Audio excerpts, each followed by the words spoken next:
Welcome to the Kingdom of Pod, brought to you by Bet Online. Jeff Caves here in a state of disbelief, disarray, as Boise State loses the Mountain West Championship to Fresno State, losing at home in Albertson Stadium, which shocks me for the second time to Fresno State in the Mountain West Championship game. And this coach, Jeff Tedford, losing 3 of the last 5 Mountain West Championship games. And that's the first thing that strikes me in this whole equation, is that it's an opportunity to truly look at where you're at as a program, what you've accomplished, what are the resources that you have, what are the situations and conditions which have given you those opportunities or not, and is that what you want? And that starts with Dr. Tromp to Dickey and Andy Avalos, and then to your coordinators and coaches, all the way down through the players and fans. You know, you can also have a stake in any and all of this because you vote for this team each time you click or watch or vote or spend dough at Albertson Stadium, however that is. So you get the idea. And I think there needs to be a very thorough examination, and those questions and answers should be very public without, to me, a lot of public relations nonsense, because if the resources have not really been there and the rest of the Mountain West has caught up to Boise State, and I know the lower reaches of, we'll call it the Pac-12, those schools have separated themselves from the glory years at Boise State, when on a resource level, Boise State could compete with those coaching staff salaries and for recruits, and they got some of them, others that they didn't get, they were able to coach up to that championship level. And I think some of that's changed. Of course, the money that the Power 5 or big Pac-12 schools have available to them is much different. And Boise State's budget had not been growing. You have to remember that that was one of the things that Brian Harsin thought was a challenge at Boise State, that it had not grown its budget. And so wherever Jeremiah Dickey is now with that budget, it sure seems to be growing, probably not fast enough, but you see the announcements, you see the positive momentum in fundraising, and you would hope that that's the kind of forward momentum they're getting. Now, how does that compare to other schools, A, in college football, B, in the Power 5, B, in the Group of 5, C, in the Mountain West? You go down that list, in the lower reaches of the Pac-12, how are we competing? And I would guess that the margins here are not great. I don't think the budget has grown fast enough. I know that the NIL business is going to be a very challenging environment for Boise State to dominate in, to keep up in, when we start comparing it to schools that have a lot more at stake and a lot of other dough. So this all comes down to your expectations. Now, making the Mountain West Championship game compared to their peers in the Mountain West Conference is quite an accomplishment. That is something that is available to fans, coaches, administrators, president, to say that's enough, that's great, that's what we like, we're always in the hunt, we're there. Or there's another mentality that says that's not enough. You've had those championships at home. You should have been winning those games. You should have beaten Fresno in the snow. You should have beaten them here at home just today.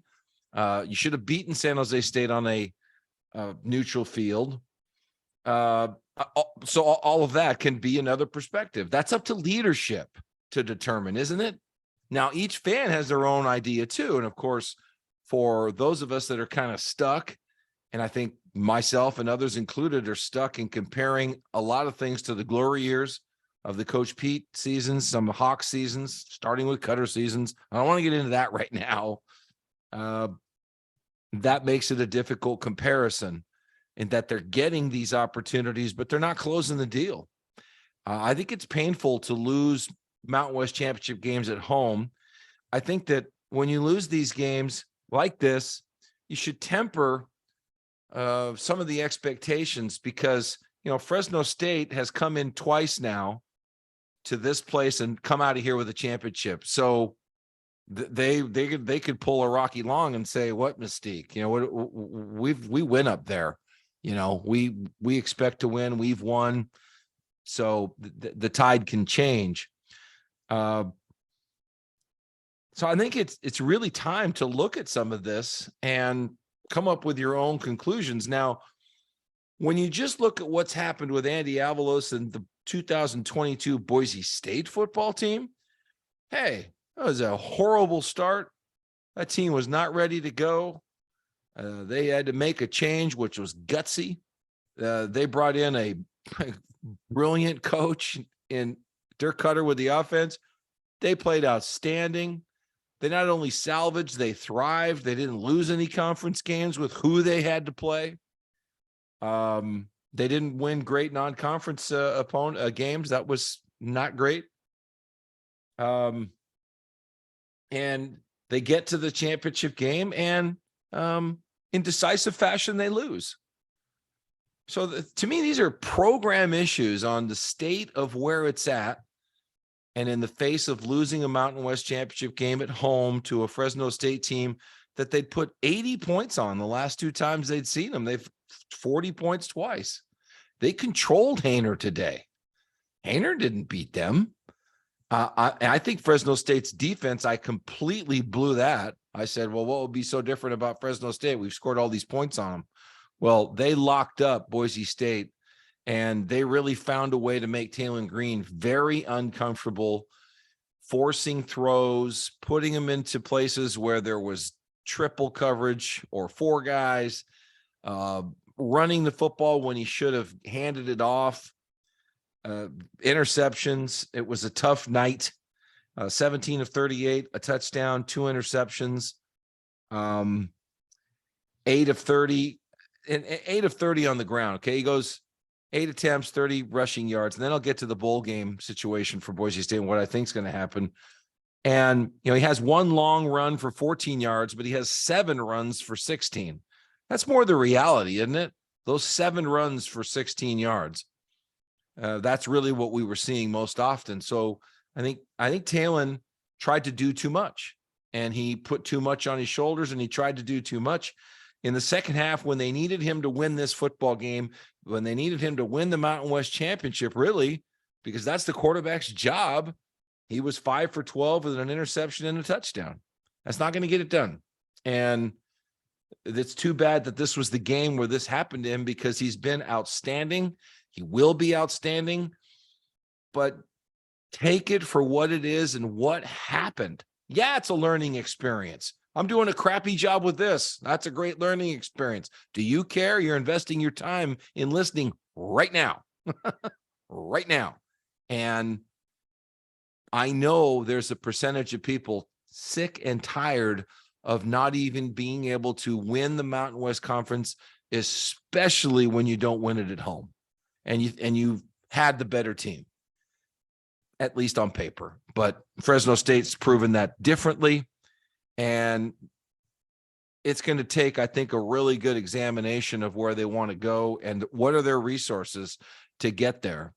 Because you've got a playoff era around the corner now where you need to be the leading group of 5 team.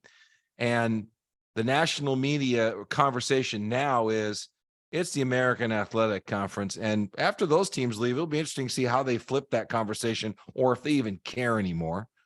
Because I think increasingly that's what's happening. They just don't care. And Boise State has that opportunity now to step up and be that school. Now they'll be competing with Texas San Antonio, maybe Tulane, Troy, the Sun Belt Conference schools, Fresno State, Wyoming, Air Force. Just go through the list of schools that they've had challenges with in and around the Mountain West Conference. They may not have to contend with San Diego State much longer, but nonetheless, they didn't play well enough to win today. I thought they had it figured out on defense. They locked them down. Statistically, there's no way Fresno State should have beat them tonight, but the offense couldn't get on track. And it's what happened. They didn't play well enough. What are the reasons for that? Well, you have a young quarterback that acted his age finally. Maybe the game was too big for him. Maybe the pressure got to him.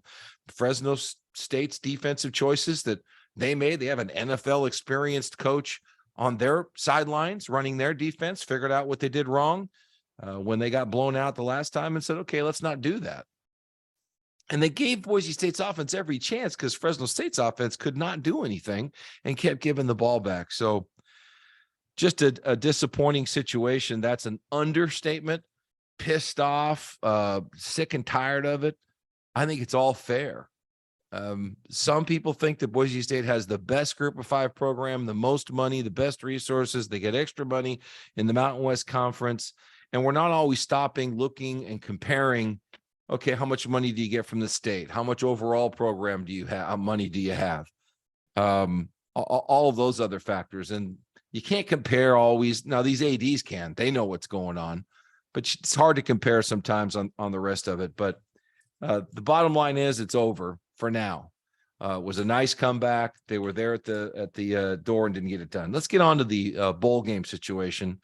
And if you have any questions or comments on this stuff, hit me up. Send me an email, jeffcaves54@gmail.com, or put a comment on this and I'll get to it.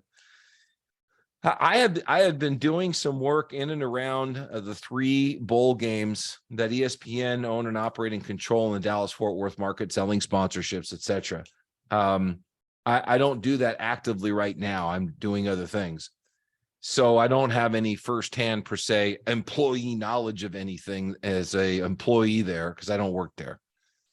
But I do know last year, Boise State to the Frisco Bowl was something Boise State wanted. Because of their recruiting ties in the Dallas-Fort Worth area. Just look at this year with Genty and Talon and McAllister, just to name 3 guys that come off the top of my head. Plus, anyway, look up and down the trails. There's plenty of guys that are from this area. So it's important for that reason. It's a good game schedule-wise because the game is on December 17th this year. And it's a 7:15 kickoff Mountain Time on ESPN, which is great.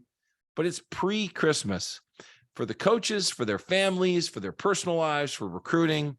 Get it over before Christmas because we're not going to a big bowl game anyway. And so I think that is an option. Why? Because I don't think the Barstool Bowl in Arizona is.